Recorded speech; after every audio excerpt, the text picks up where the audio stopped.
Et bonjour à tous et bienvenue sur la chaîne de Nanto Gobelin Noob. Aujourd'hui, on est sur le fascicule 48 et sur les règles de ce fascicule 48, avec évidemment, pour débuter, la charte d'unité des Bonnes Grottes. Alors, la charte d'unité des Bonnes Grottes, il faut déjà prendre en compte plusieurs choses. Déjà, deux armes. Pourquoi deux armes? Parce qu'on a les lances pointues de nos grottes, mais on a aussi les gueules garnies de crocs de nos squigs. Et ça, c'est plutôt cool. Ça veut dire qu'on va avoir déjà pas mal d'attaques et pas mal de dés à lancer.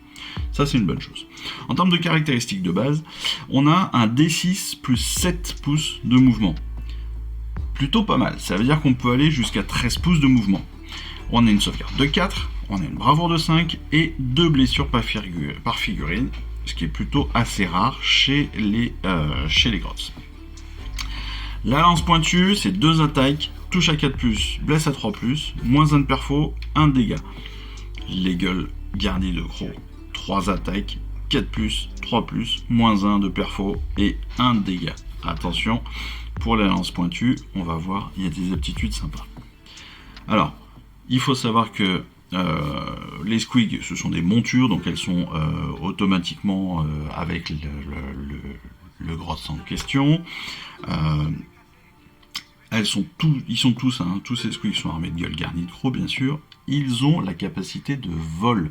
Ça, c'est intéressant. Ça veut dire qu'ils peuvent passer au-dessus d'une unité. Ils peuvent passer aussi au-dessus des décors. Ça peut être très intéressant. Et d'ailleurs, alors pas les bonnes grottes, mais je vous le dis pour ceux qui le souhaitent et qui se posent la question, il y a aussi une capacité pour les squigaliers qui est pas mal, justement avec cette aptitude de vol.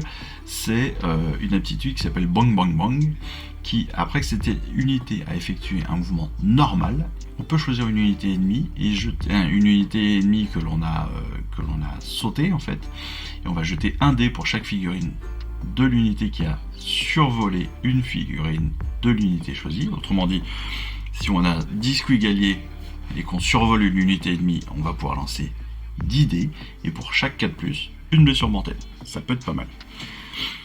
On a aussi un champion, on l'a dit, on a un boss dans notre unité. On revient sur nos bonnes grottes, bien sûr. Donc on a un champion qui va pouvoir lancer une attaque de lance pointue supplémentaire. Donc ça, c'est pas mal aussi.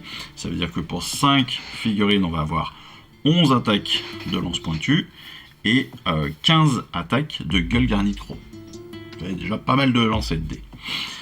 Donc 2 aptitudes. La première, c'est Boing Crack. Boing Crack, c'est après une charge. On va choisir une unité ennemie qui est à 1 pouce de nous, et on va jeter un dé pour chaque figurine de cette unité de Bonne Grotte. Et pour chaque 4+, il y aura une blessure mortelle. Tout simplement, on fait une charge, on arrive à 1 pouce de l'ennemi. Si on est 5 dans l'unité, on balance 5 dés pour tous les 4+, blessure mortelle. Pareil, ça commence avant même de taper, on peut déjà faire du dégât.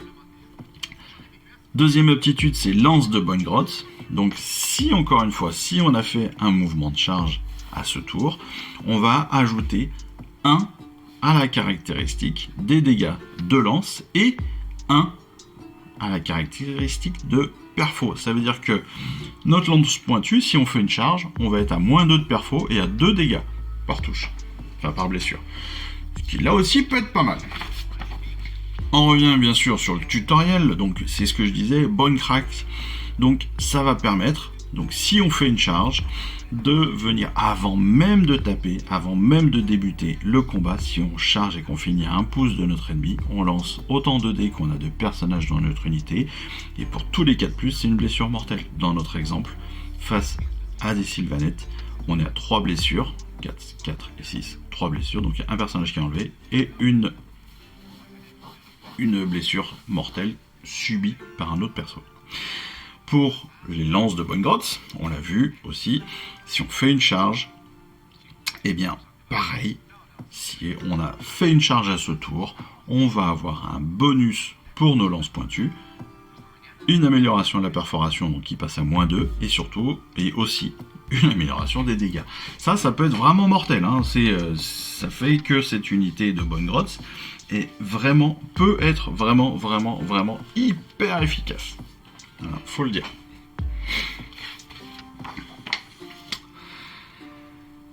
Le plan de bataille du jour. Toujours dans notre campagne Reconnaissance, et notre plan de bataille s'appelle Ruée sauvage. Gaba Manchtrog jeta un coup d'œil par-dessus le bord de la falaise vers la vallée en contrebas. C'était surtout de la roche glissante recouverte de ruisselets. Il serait difficile de se battre là-dessus, mais le boss avait dit que cette zone était importante. Les grottes, derrière Gaba, se rapprochèrent marmonnant et maudissant l'état du champ de bataille. Le râleur à la gauche de Manchtrog fut soudain poussé. Ses jambes dérapèrent, puis il glissa sur le côté, s'agrippant au bord de la falaise pour ne pas tomber. Il y eut un concert de rire, puis un autre grotte culbuta et bascula dans le vide. Cette fois, Gaba vit le coupable. Snipe doigt dur, toujours aussi blagueur. 2 flèches survolèrent la vallée et se fichèrent dans les grottes suspendues à la falaise. Leurs corps sans vie glissèrent jusqu'au fond de la vallée humide et les rires cessèrent. Gaba aperçut l'éclat d'une armure d'or sur la paroi opposée, une cuirasse dissimulée à la hâte dans la végétation clairsemée. Le silence régna pendant une seconde. « Ils sont déjà là !» grogna Manchtrog. « Mais le boss veut qu'on prenne cette vallée. C'est l'heure de suriner, les gars !» C'est donc la bataille du jour. Bien évidemment, on va opposer l'ordre à la destruction, comme toujours. L'ordre, en Chamon, les forces de l'ordre ont découvert une vallée pluvieuse qui mène à la porte de royaume la plus proche. Si elles parviennent à sécuriser cette zone, le groupe d'éclaireurs pourra obtenir des renforts de la croisade Éophore en Gur. Hélas, les hordes de la destruction ont eu la même idée et convergent vers la vallée, prête à se battre. Donc la liste d'armées, comme d'habitude, on va avoir une base et 2 options. La base, c'est la chevalerie Arcanum, le chevalier judicateur avec ses Griffdog, le char foudroyeur et 5 sylves revenants. Les options, en option 1, vous avez soit Gardus âme d'acier, soit la branche en tresse. L'option 2, c'est soit 5 vindicteurs, soit les 6 Griffdog. Cette force de l'ordre va être opposée donc à la destruction. Les chamans de la destruction ont parlé au boss d'une vallée creusée par un méga gargan, déchaîné dans un passé lointain.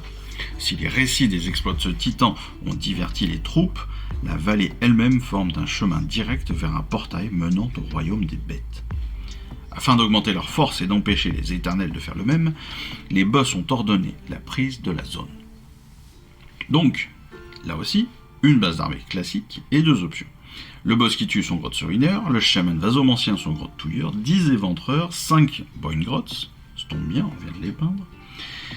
Et puis, 2 options, soit Manoc le rusé, soit l'empaleuse, soit de l'autre côté, en option 2, la bande rusée, ou le slogot des marais. Ce qui est amusant, c'est que ça fait 2-3 fois qu'on nous propose le personnage d'une bande et puis sa bande en option 2. Mais on n'est pas forcément obligé de prendre les deux, c'est assez étonnant, je trouve. Donc, cette bataille ruée sauvage, comment elle va se dérouler ? Eh bien, on a vu que déjà pour les armées, il va falloir faire ces choix d'options, comme d'habitude. Le champ de bataille, on va retrouver nos 3 tapis de bataille. Sur ces 3 tapis, le territoire de la destruction et le territoire de l'ordre vont s'opposer sur les largeurs.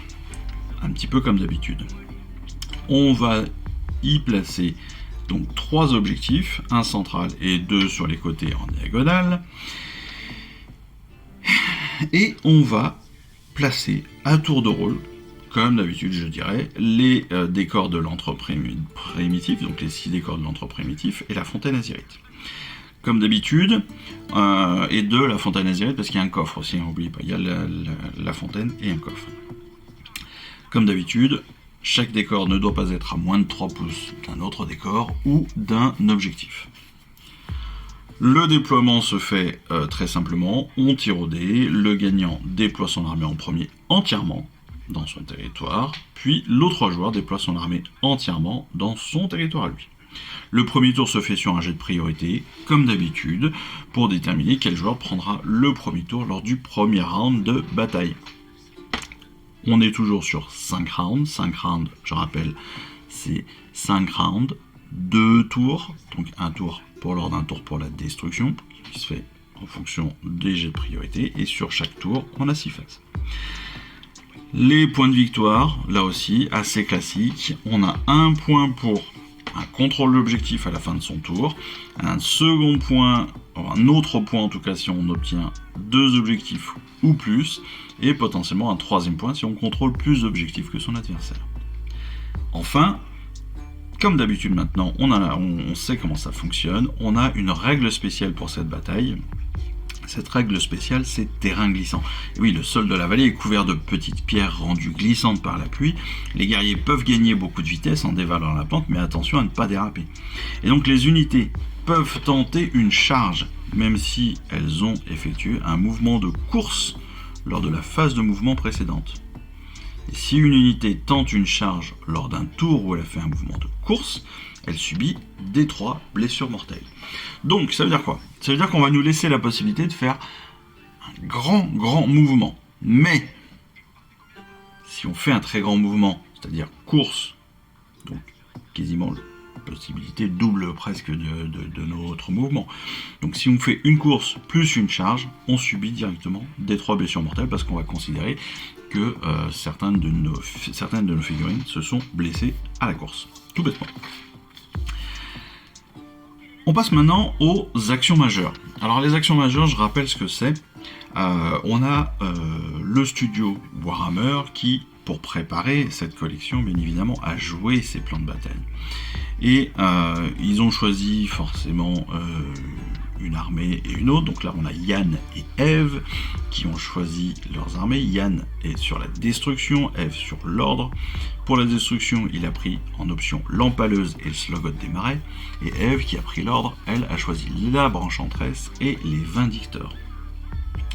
Ils ont bien sûr suivi les règles, ils ont fait leur partie. Et en fait, là, on retrouve des actions majeures, c'est-à-dire des actions, on va dire, remarquables de leur bataille. Et ces actions majeures, en fait, nous permettent à nous, débutants, de pouvoir s'améliorer dans notre technique, dans notre stratégie.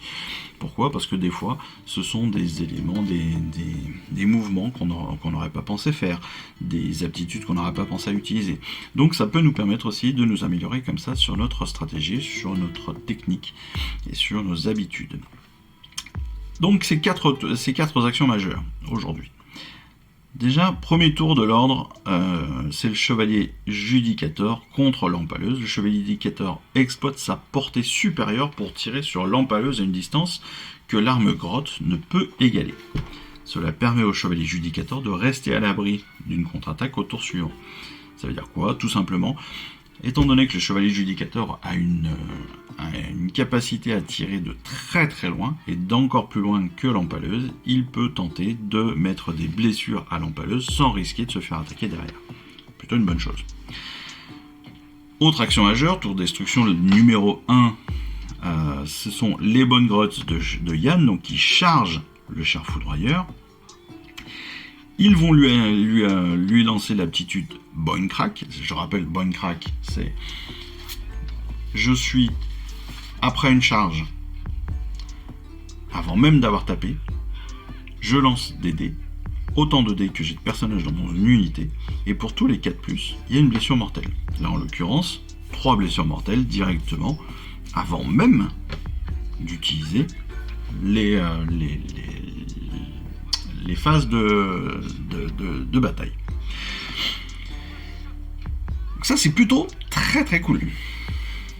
Ensuite, tour 2 de la destruction. On a le boss qui tue et le Grotte Chourineur qui tente de charger le chevalier judicateur. Et après avoir couru, durant le tour. Sauf que le boss qui tue subit un D3, une des 3 blessures mortelles, et donc n'obtient pas un résultat assez élevé en plus, il n'obtient pas un résultat assez élevé pour terminer sa charge. Donc là, on est sur un choix stratégique. Le boss qui tue a couru, donc il a augmenté son mouvement, il tente une charge, donc il va pouvoir utiliser justement la règle spéciale de notre plan de bataille, qui s'appelait terrain glissant, qui lui permettait de faire les deux, mais en faisant ces deux mouvements dans le même tour, il subit une blessure mortelle. ça aurait pu le tuer, déjà, hein, potentiellement. Mais surtout, là où c'est problématique pour lui, c'est que non seulement il subit une blessure mortelle parce qu'il a fait et course et charge, mais en plus, deuxième punition pour lui, malheureusement, eh bien, sa charge n'est pas assez, son résultat de charge n'est pas assez élevé, et il peut même pas arriver en charge sur le chevalier du Judicator. Double punition dans ce cas-là. Ça pourrait être une récompense, mais non, là, il y a double punition. Dernière action majeure, c'est le tour de l'ordre numéro 4. Les Griff Dog, donc, qui tuent, le boss qui tue son Grotte-Uriner. Puis, ils utilisent leur aptitude à attaque au passage pour les rapprocher d'un objectif, ce qui rapporte à Eve un point de victoire à la fin du tour.